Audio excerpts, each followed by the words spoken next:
Estamos aquí ya con nuestro invitado estelar de esta mañana, el licenciado Gregorio Castillo, al que le damos la bienvenida nuevamente aquí a su programa Analizando.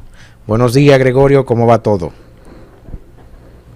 Todo bien, un placer estar aquí con todos ustedes una vez más en este prestigioso programa y tener la oportunidad de dirigirme una vez más a mi pueblo, a la República Dominicana. Gregorio, la seguridad social, derecho del trabajo, ahora mismo está en una vorágine muy interesante con todo lo que ha repercutido la pandemia en la República Dominicana y muy especialmente en las relaciones laborales. ¿Cómo usted ve la perspectiva en esta segmentación poblacional que es la que produce con respecto a la pandemia de aquí al 2021? Porque ya este año se va a acabar en programa fase. Bueno, realmente hay buenas expectativas, toda vez que mediante el decreto 358-2020, el presidente Luis Abinader ha extendido oficialmente el programa fase hasta diciembre. Van a estar vigentes fase 1 y fase 2. Para ti, o para ti, como se llama el programa, quédate en casa y los demás programas de asistencia que el gobierno ha previsto para mitigar los efectos que produce las medidas restrictivas por la pandemia hacia los trabajadores. Vamos a seguir viendo una serie de situaciones difíciles en cuanto a las relaciones laborales. Vamos a ver situaciones con la seguridad social por la desvinculación que se produjo con los trabajadores suspendidos, toda vez que la TCS recomendó a los empresarios que dieran de baja en el sistema a todos los trabajadores suspendidos, con lo cual ha habido muchos problemas y seguirá presentándose situaciones difíciles, por ejemplo con las mujeres embarazadas, con los trabajadores que sufren algún accidente laboral y la reintegración oficial de los trabajadores a las labores, porque por desconocimiento o por malicia muchas veces los trabajadores son reintegrados en hecho, pero no en derecho. Me explico. Los trabajadores que están en fase 1 son trabajadores que están suspendidos. El gobierno le da un subsidio a esos trabajadores para que puedan quedarse en su casa, para que puedan subsistir. Con ese subsidio, como ya hemos dicho antes, la empresa no tiene ninguna incidencia en el sentido de que cuando un trabajador está suspendido, no presta el servicio para el que ha sido contratado y la empresa no paga la remuneración que ha acordado. Pero, ojo, cuando ese trabajador pasa a trabajar porque ha sido declarada el cese de esa suspensión, entonces pasa de la modalidad de fase 1 a fase 2 y en ese sentido este trabajador debe recibir el salario completo, pero en la mayoría de las empresas el gobierno da un subsidio a la empresa de 5,000 pesos, los cuales, como bien establece el artículo 1 del decreto 184-20, el cual modificó al decreto 143-20, eso es un avance a salario de parte del gobierno, pero a cuenta del empleador. Es decir, que es como que Juan te debe 5,000 pesos y tú le debes a María 5,000, tú le dices a Juan, págale a María. Cuando Juan le paga a María, ya tú no le debes esos 5,000 pesos a María, ni Juan te debe a ti. Es decir, si un trabajador gana 17,610 pesos, el gobierno paga 5,000, la empresa está obligada a pagar los 12,610 restantes. Y eso ha traído mucha confusión, no solamente en los trabajadores, sino también en los empleadores, en los abogados, inclusive hasta en autoridades del mismo Ministerio de Trabajo, lo cual deja mucho que decir. Doctor, esta situación actual del coronavirus ha venido a impactar el mundo a nivel general, económico, social, etcétera, etcétera. Y obviamente como República Dominicana es parte del conglomerado, también está afectada, aunque por ejemplo tenemos que el Banco Mundial dijo que la economía dominicana, por el alto crecimiento que ha tenido en los últimos años, sería la menos sufrida porque tiene sus áreas productivas ahí. Pero ya usted mencionaba que el gobierno ha estado en ayuda de las personas o de las empresas, de algunas empresas que han sido perjudicadas con este impacto económico, ya que el país o el Estado se ha visto en obligación de restringir la circulación en algunos negocios al día a día. Desde su visión, ¿cuál sería el impacto general que tendría la República Dominicana económicamente?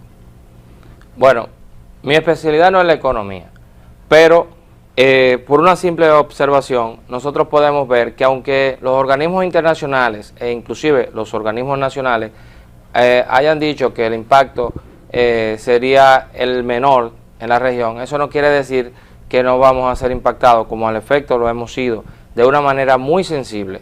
Y es que no hay que ser un científico para saber que si usted estaba trabajando, tenía un salario como los salarios de miseria que se pagan en la República Dominicana, cuando la resolución que regula los salarios mínimos del sector privado no sectorizado van desde 10.730 pesos, que traducido a dólares son aproximadamente unos 160 dólares, y 12.147 pesos, 142 pesos, que estamos hablando de ¿qué?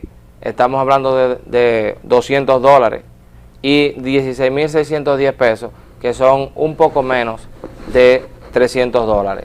Entonces, estas personas que tenían unos ingresos mayores también, porque aquí existen una diferencia salarial demasiado considerable, tanto en el sector privado como en el sector público, pero personas que tenían ingresos por sus salarios o sus sueldos de 50, 70, 80 mil, 200 mil, 300 mil pesos, se vieron cobrando 8.500 pesos que le daba FASE, e inclusive muchas de las empresas eran excluidas del programa FASE en virtud de que el artículo 143.20 las dejaba fuera del programa, y aún al día de hoy existen muchos tipos de empresas que todavía están fuera del programa FASE, aunque fueron incluidos en el decreto 184.20, en el párrafo tercero, fueron incluidos una gran cantidad de empresas que estaban excluidas, e inclusive las universidades fueron también incluidas dentro del programa FASE. Gregorio,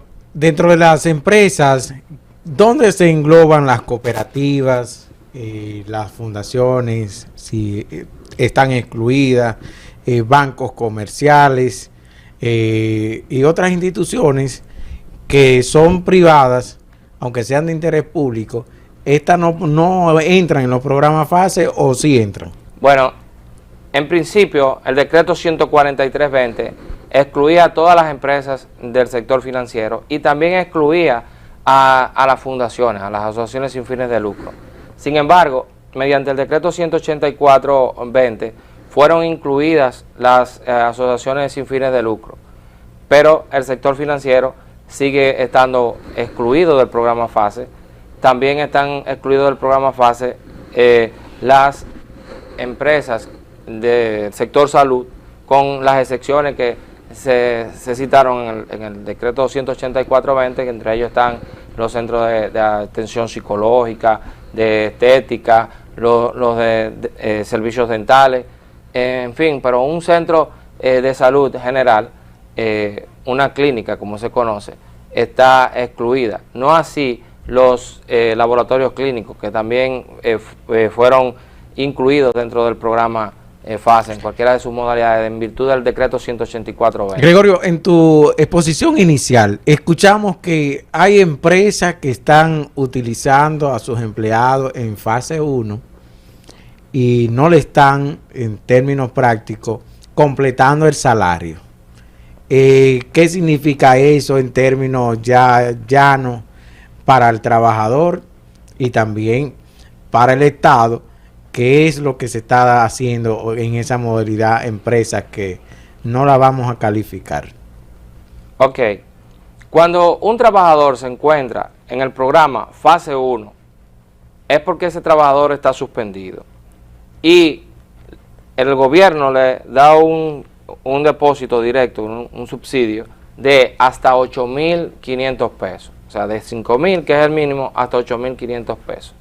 Se le instaba a las empresas a que completaran el 30% de su salario para que llegara a unos 12.142 pesos aproximadamente. El 70% lo aportaba el gobierno y el otro 30% lo aportaba la empresa. ¿Qué resulta? Que cuando un trabajador está suspendido, pues entonces, en virtud de las recomendaciones de la Tesorería de la Seguridad Social, debe, además de ser declarada su suspensión mediante los formularios que están en el CIRLA del Ministerio de Trabajo, entonces también se debe de declarar, ¿verdad?, esa suspensión en el sistema de la Tesorería de la Seguridad Social. Entendíamos que lo que se debía era de reportar los salarios de esos trabajadores en cero, porque durante una suspensión, en teoría, los contratos no han terminado, simplemente están suspendidos. Por lo tanto, entendemos que darle de baja en la seguridad social a un trabajador que todavía está trabajando, que lo único que tiene es un contrato suspendido, lesiona derechos que se adquieren por la permanencia en el sistema. Por ejemplo, el subsidio por enfermedad común, usted tiene que tener 12 cotizaciones para poder recibir ese subsidio.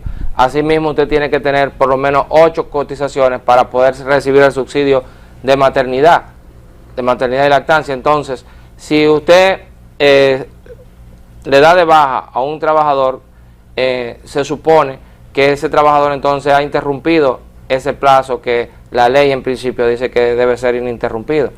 Entonces, ¿qué pasa cuando un trabajador que está en fase 1, que se puso en suspensión a través de un DGT-9, no se hace un DGT-12 para que se declare el cese de esa suspensión?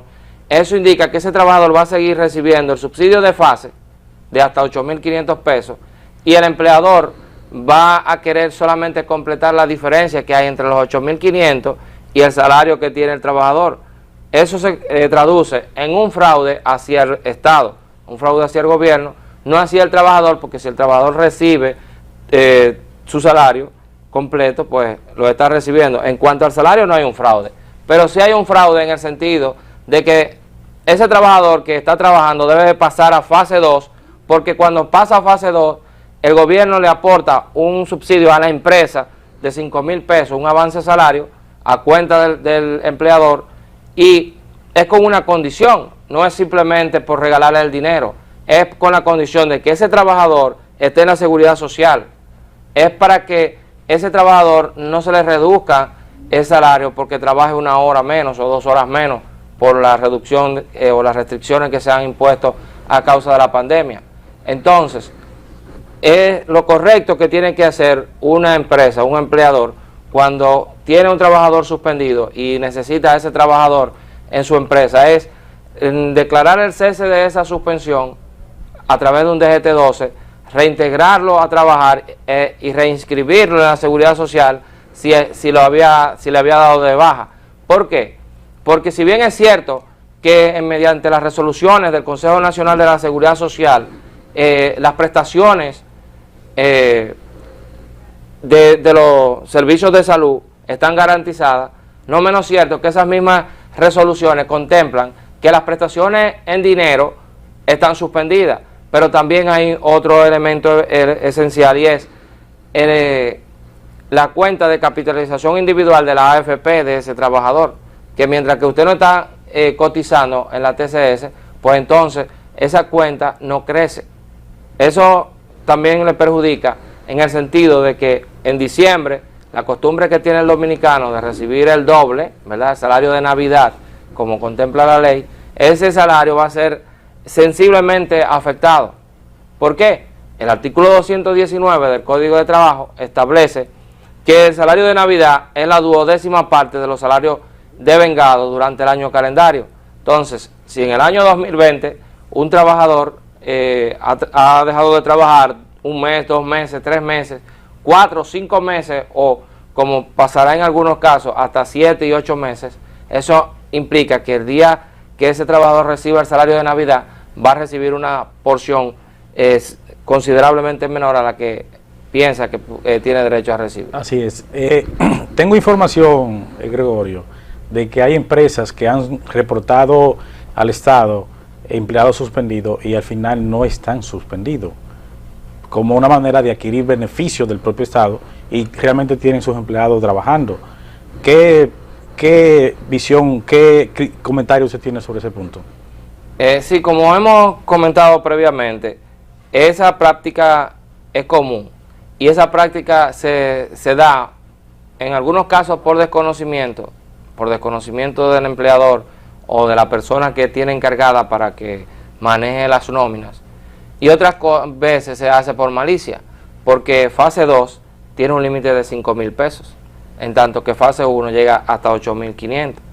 Entonces, si tú tienes 200, 300, 400 trabajadores, o 3,000 trabajadores, o 3,600 trabajadores, o inclusive hay empresas que tienen hasta 10,200, que es lo más que he visto en una empresa, la diferencia de 3,500 pesos por cada trabajador es significativa, pero además si está suspendido, no tengo que pagar TCS. Pero sí, pero el Estado no se puede dar cuenta, no tiene mecanismo para darse cuenta cuando una empresa declara un empleado o varios empleados suspendidos de su empresa. El Estado no se da cuenta si está realmente suspendido o no, porque los empleados siguen activos, siguen cobrando. Sí. Por otra vía, pero siguen cobrando.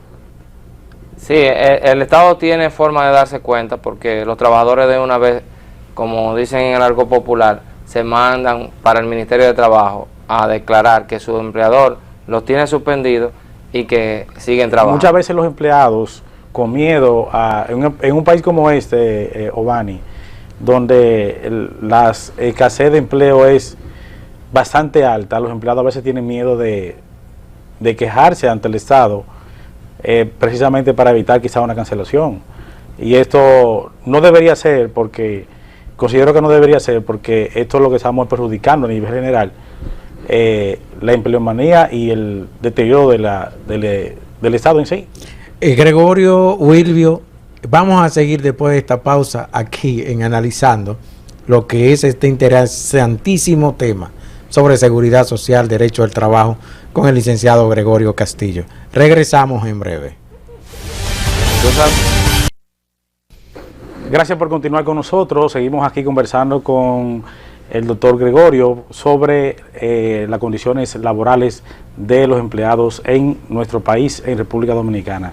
Gregorio, ¿cuántos? Hay mucha gente que lo sabe, pero otras personas no lo saben, y a veces es bueno recordarla. ¿Cuántos días de vacaciones le pertenece a un empleado cada año? Ok. En virtud de lo que establece el artículo 177 y siguiente del Código de Trabajo, a todo trabajador que tiene ya un año consecutivo laborando en la empresa, le corresponden 14 días de salario ordinario. Eso es tomar el salario del trabajador entre 23.83 y multiplicarlo por 14. El valor que te dé, eso tú le tienes que pagar a ese trabajador el día antes de irse de vacaciones. Pero aparte de pagarle las vacaciones, ¿verdad?, que es lo que se refiere a 14 días de salario ordinario, usted tiene que darle 14 días laborables de descanso. Eso implica que no se computan dentro de esos 14 días los domingos, ni tampoco se computan los días feriados. Y digo domingo, pero puede ser otro día, dependiendo de cuál sea el día de descanso que tiene ese trabajador previamente acordado. Pero tampoco puede computarse los días feriados. Los días feriados no se cuentan dentro de las vacaciones de un trabajador. Es decir, si del día primero usted de septiembre, usted se va de vacaciones, no se puede entender que usted regresa el día 15, porque usted va a tener dentro de ese lapso por lo menos 2 domingos o 2 días feriados, 2 días de descanso. Y el sábado se establece por ley que solamente se trabaja 4 horas, o sea, media jornada. Entonces, 2 sábados conforman un solo día. Entonces, eso es para los que tienen más de un año, pero menos de 5. Los que tienen más de 5 años le corresponden 18 días de salario ordinario, pero el disfrute de esas vacaciones va a ser igual, o sea, 14 días laborables. Gregorio, muchos trabajadores están esperando lo que se ha llamado la bonificación comúnmente, pero es el 10% de los beneficios de la empresa. ¿Se podrán esperar ellos a sentarse para el 2021, esperar su bonificación como ellos están impuestos todos los años?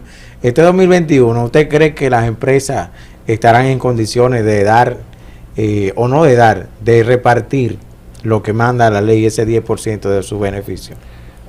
Bueno, el artículo 223 y siguientes del Código de Trabajo contempla todo lo relativo a la participación de los trabajadores en los beneficios de la empresa. Obviamente, si no hay beneficios, pues no se puede esperar que se reparta lo que no existe. Es importante señalar que a fecha de hoy hay muchas empresas que no han pagado la bonificación o participación en los beneficios de la empresa correspondiente al año 2019. Y hay muchos trabajadores nerviosos, hay muchos trabajadores inquietos, ansiosos, porque entienden que lo han engañado. No tienen idea de lo que está sucediendo. ¿Por qué? Las empresas que tienen cierre al 31 de diciembre, pues tienen un plazo de hasta 120 días para hacer efectivo el pago de esos beneficios a sus trabajadores. Eso quiere decir que tienen hasta el 30 de abril, que ya el día 1 de mayo ese derecho es exigible por los trabajadores. Pero estamos a 28 de agosto y todavía no se ha efectuado ese pago en muchas empresas. Y las empresas que están en esa condición no están cometiendo ningún ilícito, no están faltando. Aunque eso es como dicen en mi campo, eso es asigún. Quiero decir que tienen una excusa para no pagar esa bonificación, toda vez que se han otorgado unos plazos, se ha aplazado el pago de la declaración jurada o la presentación jurada ante la Dirección General de Impuestos Internos. Y es de opinión generalizada de que mientras que no se declara en impuestos internos o no se presenta la declaración jurada del año 2019, pues las empresas no están obligadas a pagar esa participación del año 2019. Ahora bien, del año 2020, que son exigibles al 1 de mayo del 2021, pues nosotros estamos seguros que vamos a ver a la mayoría de las empresas queriendo alegar que no tuvieron beneficios. Y ciertamente, muchas de las empresas no van a poder reportar beneficios durante este año, pero hay otras que van a tener beneficios mayores que los que jamás en su historia han tenido, porque como dijo George Clason en su libro El hombre más rico de Babilonia, la riqueza no desaparece, no se pierde, simplemente cambia de manos. Si es bien sabido que hay muchas empresas que durante esta pandemia, durante esta crisis, se han visto seriamente afectadas y han perdido mucho de su capital, hay otras empresas que se han beneficiado de manera inusitada, de manera sorpresiva durante esta pandemia. Por ejemplo, Gregorio, juéguesela. ¿Cuáles empresas? Porque los empleados están allá esperando. No, la mía, ¿cuál? No. ¿Cuáles empresas están en esa situación que al menos, lógicamente, se presume que tienen ganancia, como dicen algunos, pincues beneficios para el 2020, 2021 y hasta la eternidad? Perfecto. Todas las empresas fabricantes de mascarillas que hasta marzo eran simples objetos que se vendían única y exclusivamente en los centros de salud, por decirlo así. Ahora todo el mundo tiene que utilizarlo, es un producto de primera necesidad. Los que venden gel desinfectante, famosamente conocido como manitas limpias, los que venden alcohol, los que venden medicamentos, y especialmente los medicamentos para la COVID-19, los supermercados, los mismos colmados que abusan ahora de mayor fuerza. Esa fábrica también que fabrican los envases donde van esos productos. Claro, los fabricantes de envases para los productos manitas limpias, alcohol, de todos los desinfectantes, las mismas industrias productoras de desinfectantes. O sea, usted puede ver, por ejemplo, una marca que no la voy a mencionar, pero empieza con L. Esa marca costaba un producto de ellos 170 pesos y nadie le hacía caso a eso. Un día yo fui al supermercado y tomé uno de esos envases y cuando lo presenté en caja costaba 372 y yo dije no, deje eso ahí, que yo no me he muerto sin comprar ese producto y está costando casi 300% más que lo que costaba. Entonces, así, nosotros no tenemos solamente que estar especulando de cuáles empresas serían las que van a tener beneficios, sino que está creado el mecanismo en la ley para que todo trabajador, todo empleado de una empresa que entienda que esa empresa tuvo beneficios y que está negando o se está rehusando a distribuir esas ganancias entre sus trabajadores, pues puede agotar el procedimiento que establece la ley de dirigirse al Ministerio de Trabajo para que por intermedio de las autoridades competentes se solicite a la Dirección General de Impuestos Internos que se presente una certificación de las ganancias o pérdidas que tuvo esa empresa. En ese mismo punto, ¿cuáles empresas? Porque yo particularmente tengo la duda, pero así como yo la tengo, me imagino que hay otros también que la tienen. ¿Son todas las empresas que existen en República Dominicana que deben dar el 10% de la ganancia anual? No son todas las empresas, porque el artículo 226 del Código de Trabajo estipula cuáles empresas están excluidas de esa obligación. Y ahí nosotros podemos ver que están excluidas las zonas francas, están excluidas las empresas agrícolas y agrícolas forestales, ¿verdad?, e industriales en sus primeros años, y las empresas que están radicadas en la frontera también en los primeros años de funcionamiento. Gregorio, hay una situación que las mujeres que están allá no nos lo perdonaríamos si nosotros nos preguntamos con respecto a las mujeres embarazadas.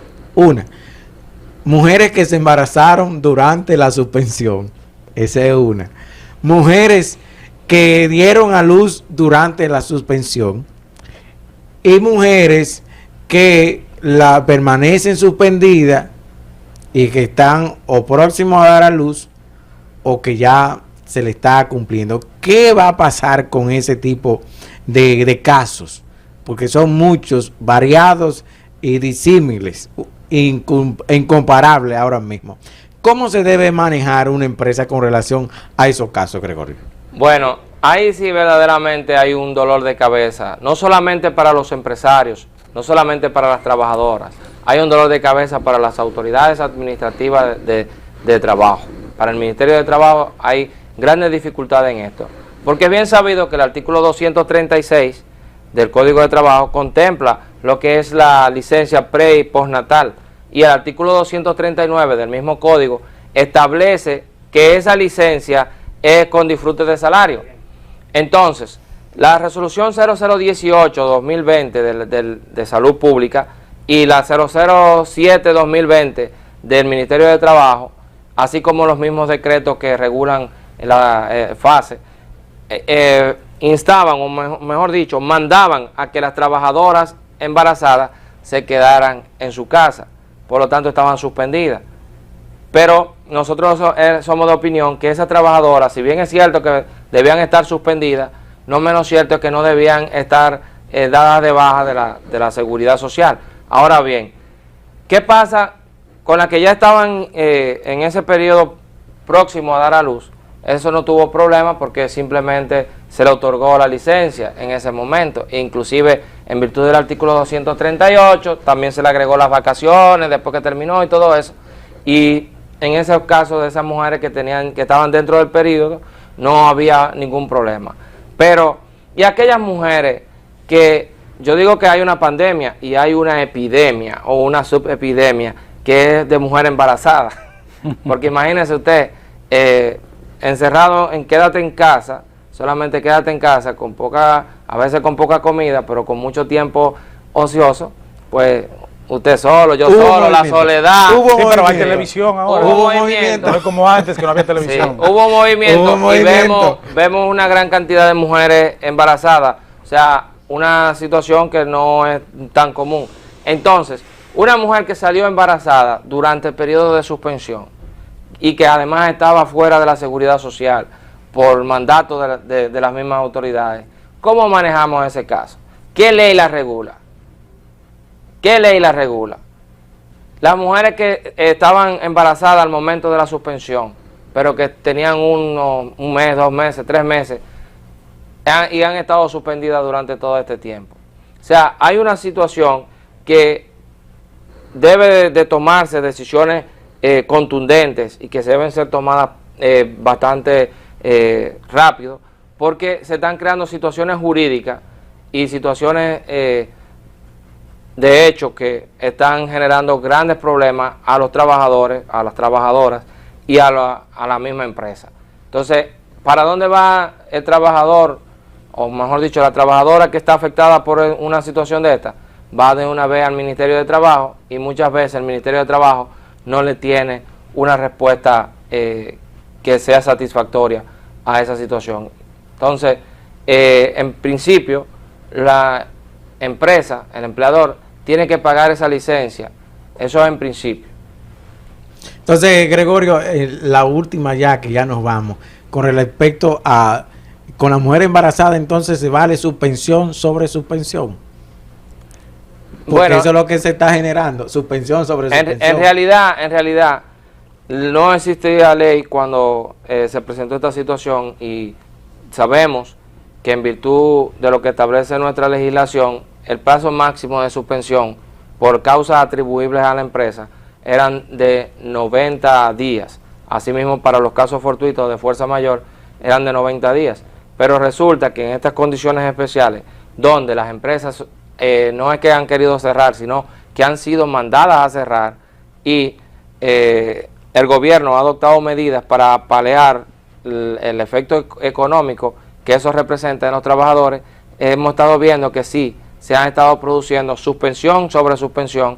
¿Por qué? Porque si bien es cierto que la empresa tiene la obligación de poner a trabajar a su trabajadora, también tiene la obligación de acatar las órdenes del Ejecutivo, las órdenes de las autoridades superiores, que mandan a que las trabajadoras embarazadas se queden en su casa a los fines de prevenir un contagio y una posible complicación y una eventual muerte de esa trabajadora o de su feto. Gregorio, muchas gracias país. Wilvio Santos, hemos llegado al final del programa. Vamos a ver con ese último tema hasta dónde nos dicen los tribunales, hasta dónde podemos llegar. Así es. Llegamos al final del programa, llegamos al final de la semana. Muchas gracias por haber estado con nosotros. Wilvio Santos, le damos las gracias a Gregorio Castillo por haber nutrido este país con respecto al derecho laboral, y gracias a ustedes por estar con nosotros. Nos vemos el lunes que viene en otro programa más de Analizando, por aquí por TNI, Canal 51. Todo a un clic de distancia.